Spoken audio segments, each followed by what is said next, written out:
In order to perform actions, the human has an actuatory system which consists of a skeleton of bones which are connected via muscles. And the muscles help to move the bones into certain positions in order, for example, to move around or to operate a device or a system. These muscles are connected at both ends to the bones, and they can be contracted by getting an impulse from the nerves, for example, and then this impulse would turn into a contraction of the muscles a couple of 10 milliseconds later.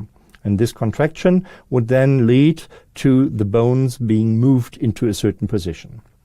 Muscles are usually organized in a collective manner. As you see here, there are muscle fibers which are organized in bundles, which are coated by connective tissue around them. The muscles can not only act, but they can also perceive, and this is important, that we as humans are able to perceive where our extremities are, that is, where we have moved our arm to or our leg to.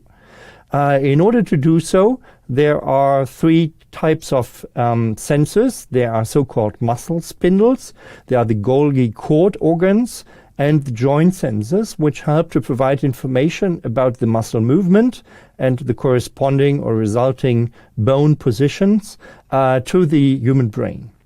These sensors are requested with an update rate of between 20 and 30 hertz, that is 20 or 30 times per second. We receive updated information on the positions of our bones through the muscle sensors.